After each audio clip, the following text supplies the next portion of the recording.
Please relax. I request each of you to now pause.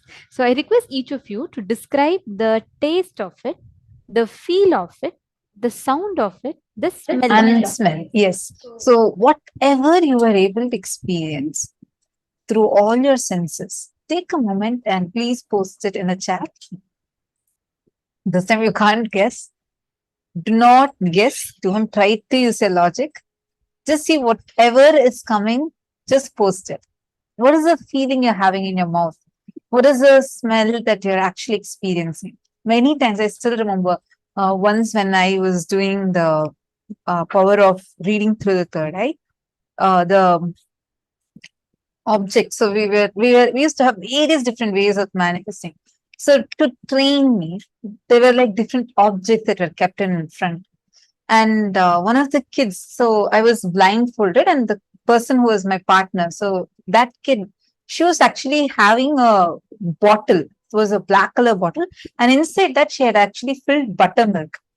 And I'm like, I'm trying to see through my third eye what it is, what it is. I couldn't see anything, but I could so strongly taste curd in my mouth. Like I'm telling curd, curd. She was laughing. She said, "No, tell me the color."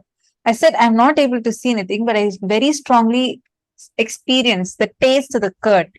Then when I opened my eyes, it was actually a bottle which was having buttermilk inside it. So it's like we manifest through all our senses. We'll be able to actually experience it intensely. How many of you are understanding this? So you all can post what There are many interesting answer, and I am seeing whoever puts my Lita Sege, the way you are manifesting powers, you're absolutely going in the right track. Because I always see you make it a point to describe it in detail. You don't just put one word answers. I've always seen you put like a long answer. That is the right way, because you start putting whatever is coming in detail. That is a very good way of manifesting it. Actually, I'll read out I'll show the answer, then I'll read out Ma Lita Sege's answer. You will see how your third eye shows you. If you would have just put a red cabbage as one word answer, it would have not necessarily been right. But because you have described it, I'll just show you how you have manifested it. Because the answer, the question that we just projected to all of you, this image that we projected to all of you, is a microscopic view of an apple. So the whole image that we showed you all just now is a microscopic view of apple. Now, when I go back to Ma Lita Sege's message, she has put an elaborate description. So she's put it, she thinks it's a red cabbage. Red is right, it's apple. And she says it's crunchy, has a which is right. and has Again, a green or sweet type of taste, which is right. It is quite hydrating. Absolutely right. Apples are known for its hydrating quality, and she's put it is very calming. It's very calming and relaxes the arteries and neurons. When raw, it has a more vibrant taste and lively aspect. When cooked, it loses its luster, which is absolutely right. We all know it, right? Apple, when cooked, becomes dull, and even its taste reduces. There is also a subtle smell of sea salt to it, which could be subjective. I'm not very sure of that. And she's put there are some parts of it, the blackish parts that are not good for the lungs. Maybe it is moldy. Okay. Now, do you see out of all your answers, how many you have precisely described apple? If you would have just made a conclusion that it's red cabbage, and if you would have put an answer red cabbage, it would have not been a manifestation completely. But because you went and took that one extra step of describing it in detail, you started manifesting it. You will actually see clearly, oh my god, every aspect of what I've seen is closely related to the apple. In some you have precisely described. I request all of you now, do not focus on trying to be correct. Focus on actually experiencing it. The only problem that I'm finding in many people's answers is many of you are immediately trying to guess. Okay, this looks like this. This might be its color. This might be its shape. You are not expected to get any of those answers. Right now, in this round, you're going to feel it. Now, what we're going to project, you're going to touch and say, how it feels like. What is the texture of it? What does it taste like? What does it smell like? Whatever your senses are experiencing, start typing that. You'll actually start tasting it. How many of you are understanding this?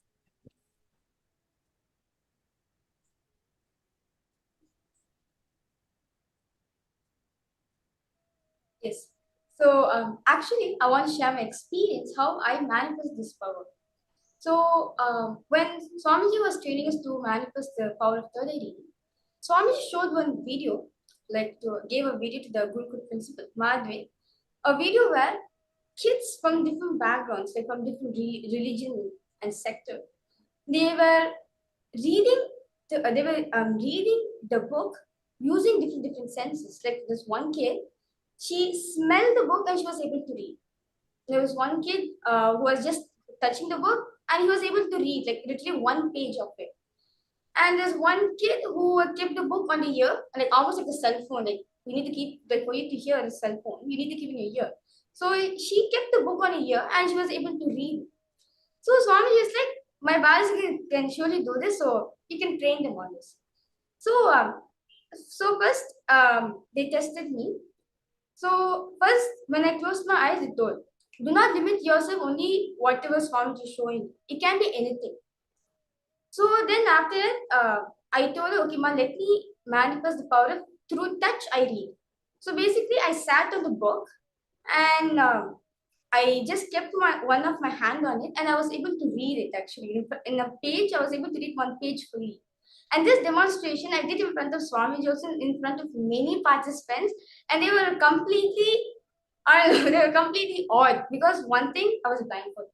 And second thing, I'm feeling the page and I'm reading. So the third eye is not just limited to seeing alone. It can also capture sound. It can also help you to feel things. So it's like there's many things where you can experience, you can actually manifest the power of third eye. Like maybe in the next round also. Do not just limit yourself, okay, let me just smell. Let me touch the image and feel. Swamiji will actually show you. Or let me keep the cell phone on my ear. So let me hear the sound. The third eye uh, will actually reveal the sound to you. It's not just limited to only seeing. It is everything. All your five senses, your third eye can sense it for you. See, one thing is that when you use a particular sense organ, only that part in the brain is being used up. Like for example, when you're seeing something, only the visual cortex of the brain is being awakened, is being used up. But when there's no transmission happening, the visual cortex is just sleeping. But the third eye is not like that. When you do the power through your third, it is not just limited to the visual cortex alone. It awakens many other sectors in your brain. That's why Swamiji says, third eye is all about full brain activation. Either it's no brain activation or full brain activation. So through third eye, the area which captures sound in your brain, that also gets awakened. The visual cortex of brain also gets awakened. The sensory, the touch aspect in your brain also gets awakened. So when you manifest a power of third eye reading, do not limit yourself saying, okay, only Swamiji tells me, I'll be able to, only then I'm manifesting. Or Swamiji is showing me something in images, I'm able to manifest something. No, do not limit yourself. What it can be anything. So that's why the first thing we do in Gurukul is that when we manifest the power of third eye reading, we are not limited ourselves only to what Swamiji is showing. For some kids, Swamiji will show through sound. They will be able to hear the word. Like there was one kid whom I was training with. I wrote the word ocean, and I gave it to her. She was saying, I'm feeling I'm in a beach area. I don't know why. I can feel the sound waves. I was like, okay, continue, go forward. And she was saying that I can taste sea water, the salty water I'm able to taste. I was like, okay, fine, continue. Swamiji will reveal more. Just continue in that same oneness.